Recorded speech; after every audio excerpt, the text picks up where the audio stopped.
I'll start by saying that it is clear in this text that has a lot of repetition and can be very confusing, that the central point Jesus is trying to make is like, at this point, if you spend enough time with him, you know that he's consistent with God. He's in alignment. In fact, that's how I define Jesus. Jesus is that person in perfect alignment.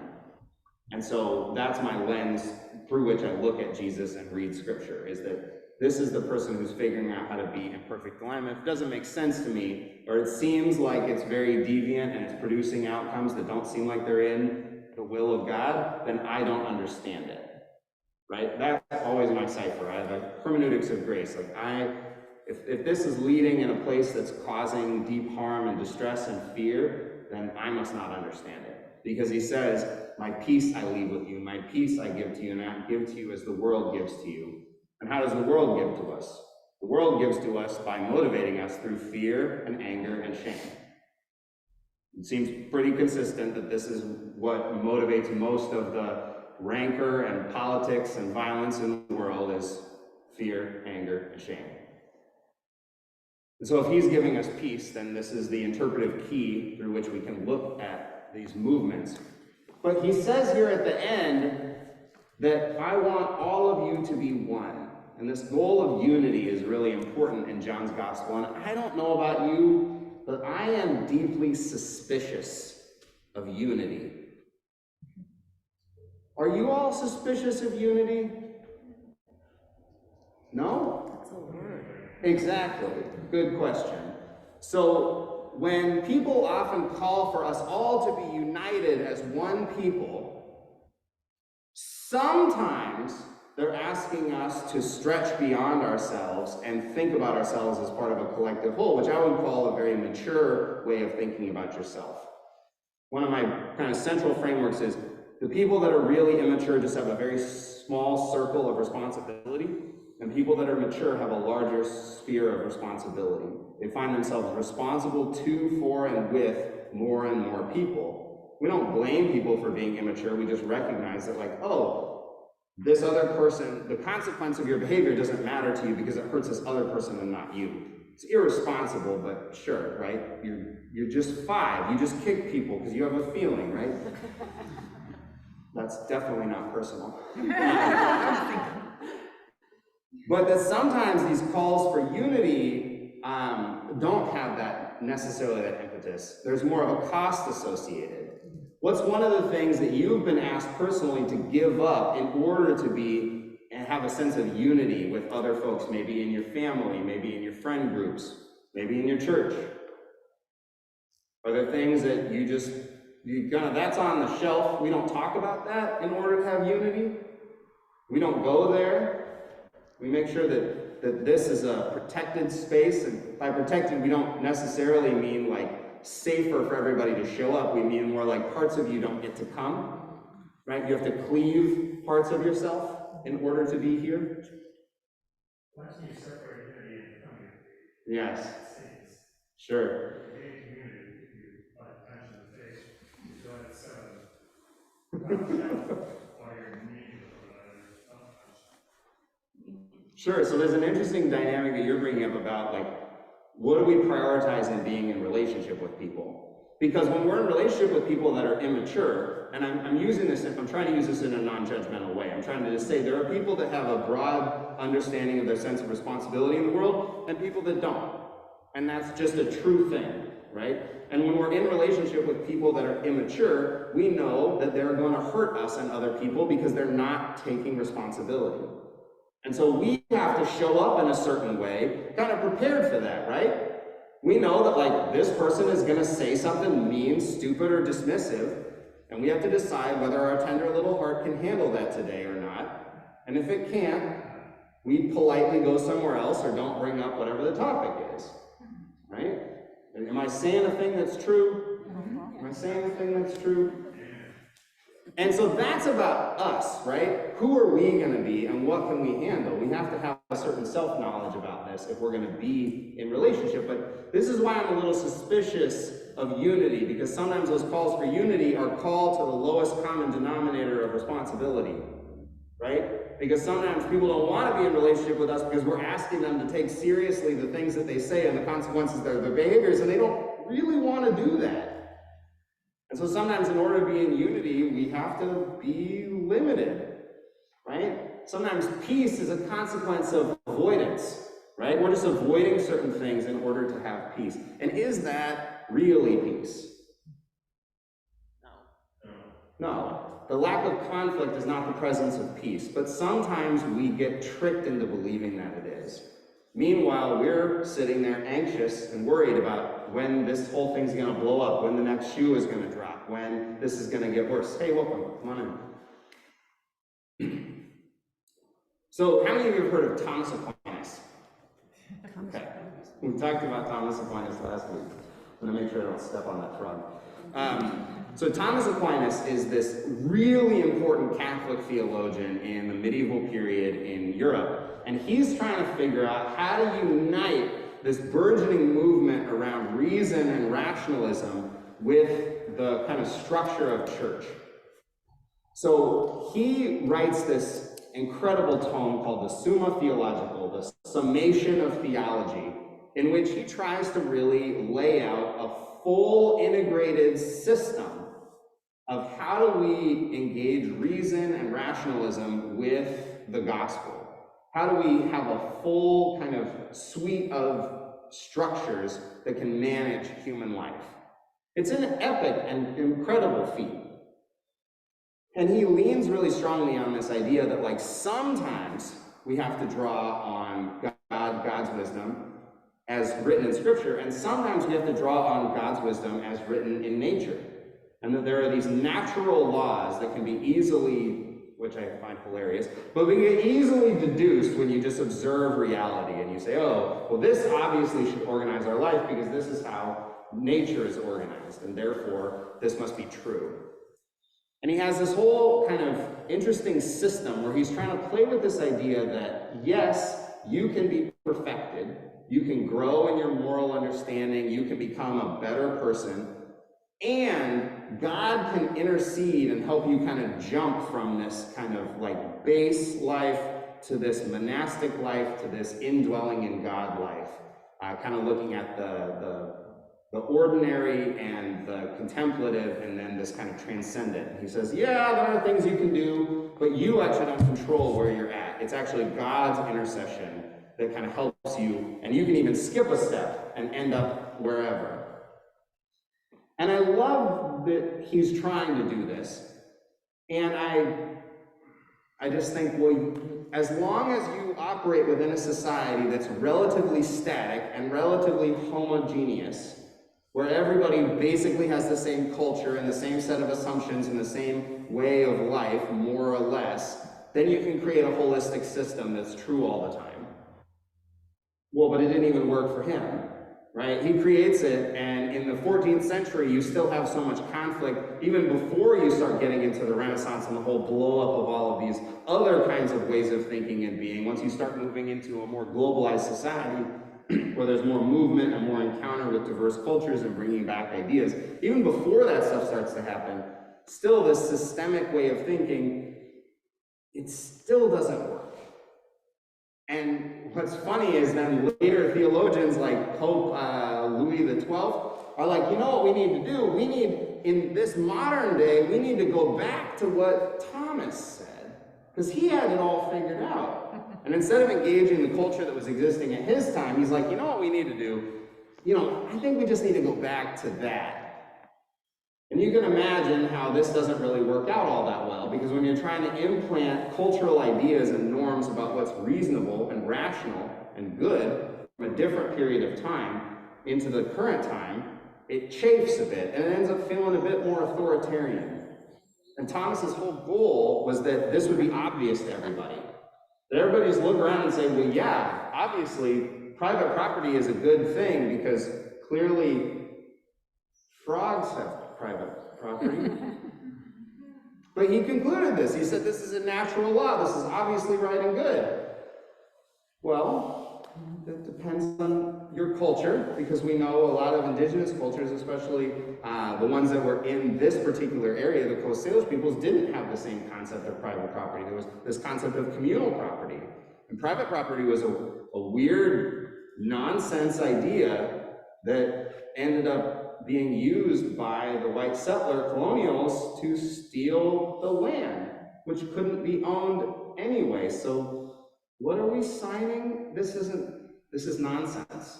Well, it's very convenient that you think that, right? That once we start encountering these different ways of being, it's really hard to create some unified system of thought. And so when Niebuhr is looking at this idea of Christ above culture, there's this belief that some Christians have, that we can create a system that's perfectly in alignment with the values and gospel of Jesus Christ and in alignment with culture, but that it can be kind of integrated. And I talk a lot about postmodern theory, and on its face, it basically says, look, everybody's coming from their own perspective, right? Your experience of reality is fundamentally different than mine.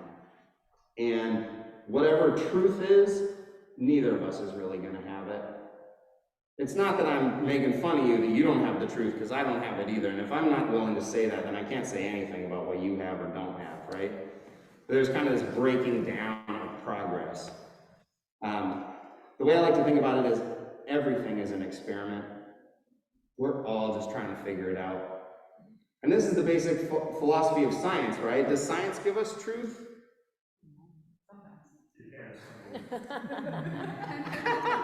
The fact that there's a diversity of opinion in here proves my point. It changes.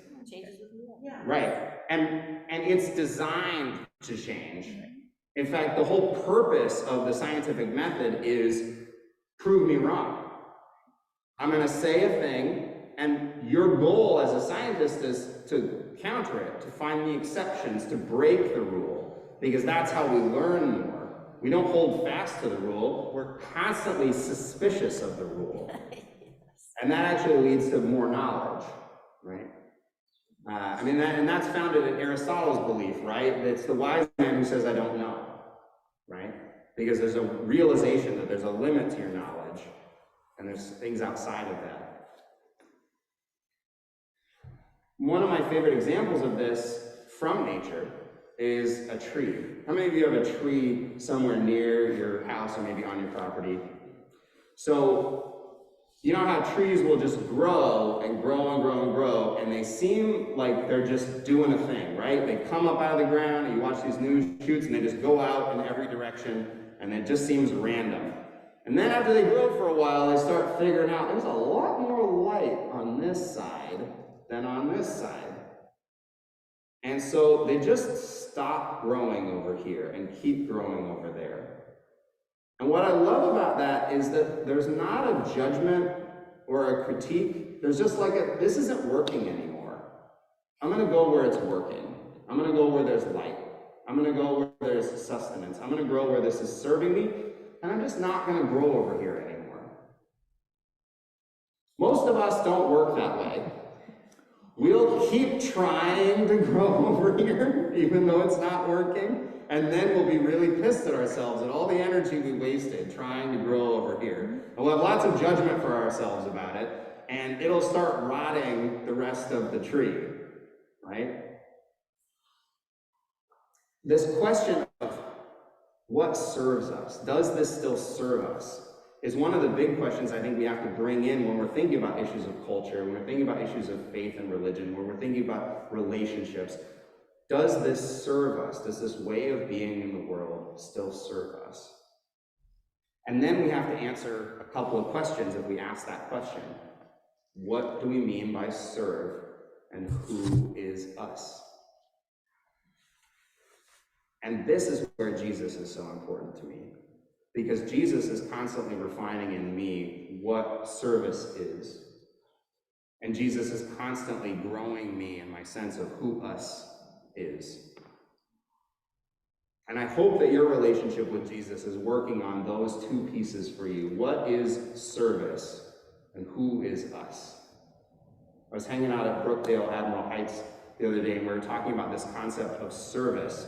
And so many people that live there have such limited capacity, mobility, ability, finances, resources, time, energy, that often the concept of service and a conversation about service is very demoralizing to them because I can't do what I used to do. It's often very nostalgic. I remember when I used to be able to, da-da-da-da-da. We talk about how one of the greatest gifts you can give, in fact, the greatest gift you can give, is your attention.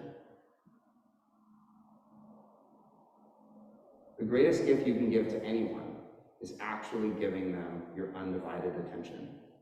Think about the last time somebody gave you their undivided attention.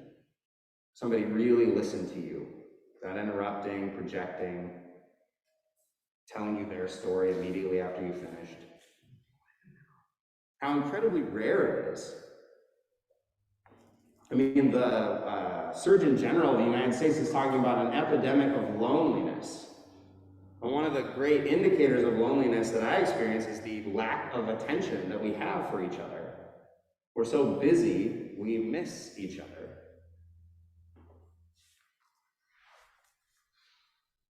So I'm going to ask a kind of a deviating question. It's very clear that organized religion is in decline. Why do you think that is? There's obviously no right answer, because if you had the right answer, you'd have a book deal and you'd be worth millions of dollars. So, what are your thoughts? I'm going to actually give you the mic so that the folks online can hear. What are your thoughts? Why is organized religion in decline? I think maybe because people's needs that used to be met by organized religion are being met in other ways. That is not part of organized religion. Sure. Yeah, I mean, the whole growth of the nonprofit world is relatively new in the last 100 years and has really changed. The churches used to provide so many social services that are now part of government and non-government work. Organized religion has lots of baggage. Lots of baggage, and sometimes it's hard to not look at that. Sure. The organized religion created structures and institutions are created by people, and people are complicated. What else? Why is organized religion in decline? But sometimes these structures of people just have to be destroyed at some point, you know? Sure. They have to be destroyed at some point, she says. What else? Why is organized religion in decline? I feel that it's in decline because we're losing the older people who started. And their children aren't always going to follow in their footsteps. Sure. I hate to say it, but one of mine definitely isn't, and the other one is semi. So I think we're losing it because our children aren't understanding it. Sure. What else? I got a couple more hands. We'll keep it going. I think it's at least partly because people don't feel like they're getting the sun from Sure. the church, whichever church they belong to. Sure, it's we're on this side. Right. Here, I'll hold that for you. I think because the church has become self-righteous, narrow-minded, it's been weaponized, and it's been in many ways antisocial, and we're better than everybody else. And the hypocrisy that people just reject, I mean, that's what they associate with. It's like, oh, you're the goody two-shoes that looks down on everybody, yet you hate gays. You know, I mean, it's more than baggage, it's going on, it's current. Yes, absolutely. Thank you. I think because they stopped asking the two questions you just asked. They're not even asking the right questions anymore as to the decline. Who's being served and what is service? But I think more importantly, when did it serve and how did it serve? They're hanging on to the when and the how from the beginning and not looking at who and what of now. Sure. So they're not even asking the right questions.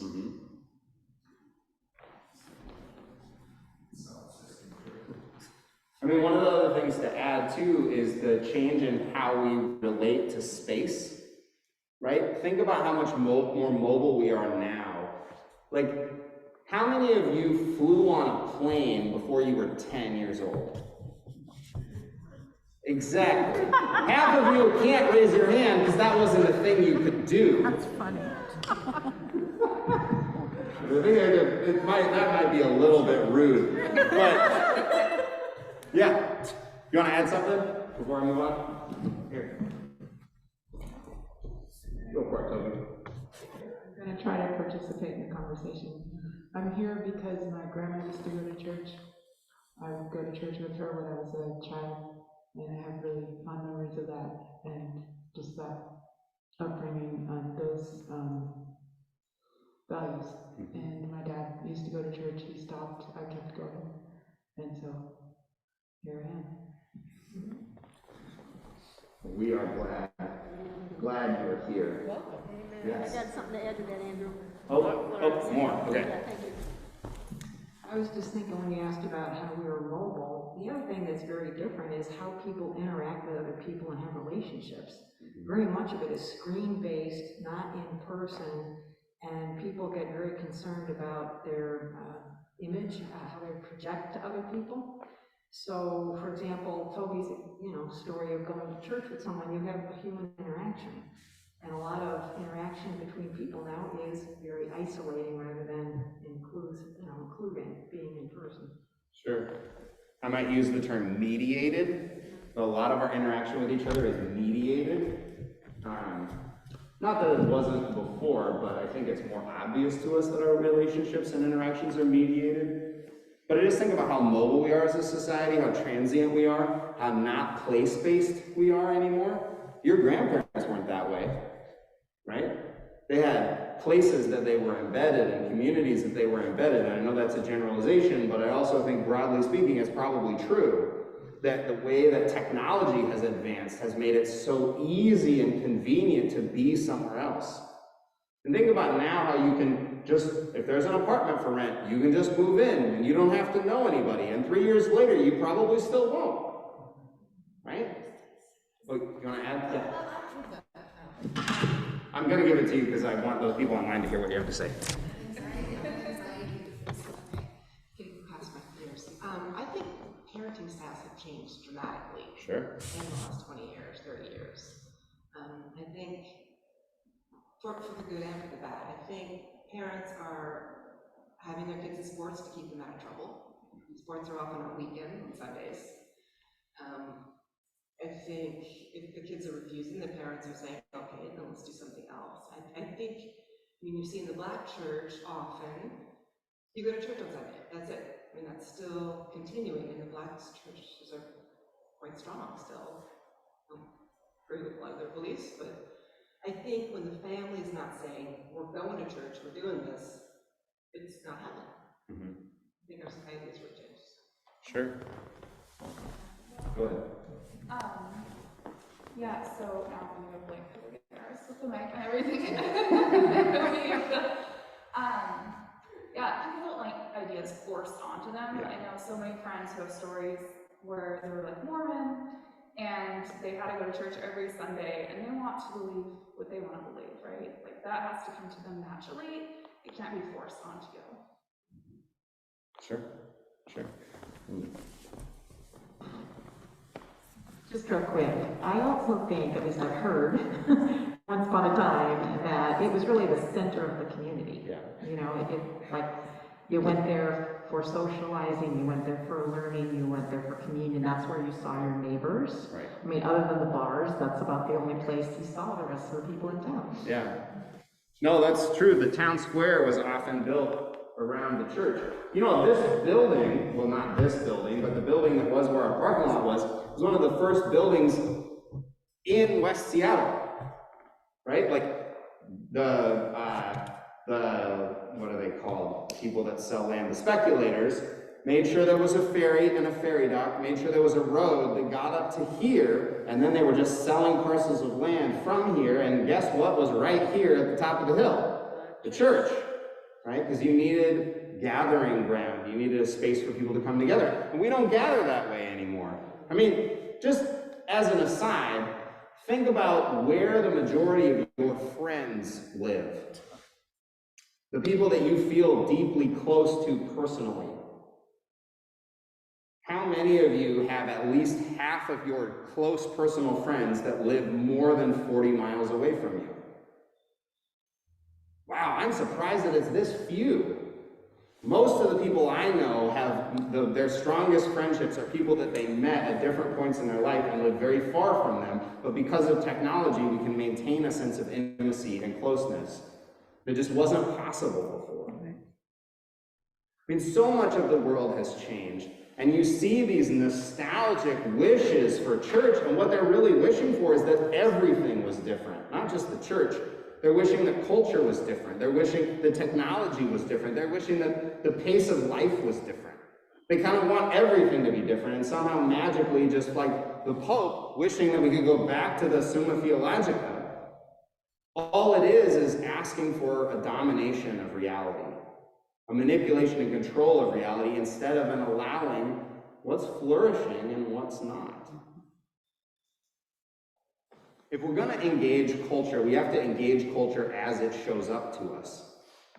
Not to say that it's all good, not to say that it's all beneficial, that it's all worthy, that it's all growing in God's presence, but to just say, this is how it is.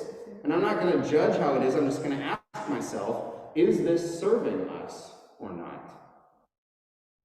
See, when you try to create a static system that's holistic and systematic and covers everything, you have to stop time. It's just like knowing about electrons. You can either know how fast they're going or where they are, but you can't know both at the same time, right? It's the same thing with culture. You can either create a system that works great at one moment that's already over, or you can respond as the world is, but not be able to have a coherent and complete system.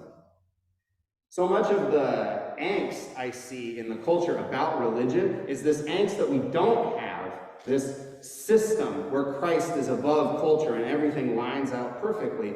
And I just think, well, how is that even a real thing anyway? It assumes some level of control over culture. We don't live in a world like that anymore. You can't argue we live in a homogeneous anything or a static anything anymore. So this is the thing that I'm coming to, is that at the end of the day, now, in the 21st century, in a postmodern environment, faith is going to have to be a personal faith. We're not going to have a corporate faith. I had somebody say to me, the reason I don't go to church is I can get sermons and music online very conveniently. And I said, well, if that's what church is, I fully agree with you. If we're coming here to get an emotional experience and a dose of truth, right? That's for sale elsewhere. I don't think we come here, at least knowing all of you, I am certain that none of you come here for some capital T truth. I think you come here to encounter.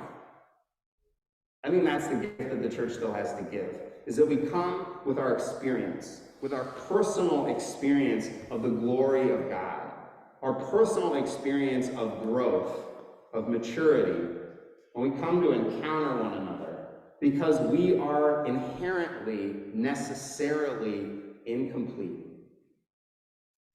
That's the thing I think I've learned most, is that those systems, those systemic theologies, were trying to make us complete. And Paul says in 1 Corinthians 13 that now, after his conversion, after his encounter with Jesus, after his spiritual maturity, we see but in a mirror dimly. Then we will see face to face. See, he goes through this whole experience where he was trying to be right and good and have a system of control that made sense and made him okay. And he realized that that was inherently problematic. That trying to be good led to just being good enough, which has led to being better than other people, which has led to domination. So how do we let go of trying to be complete and know it and have this structure that's clean and static and orderly?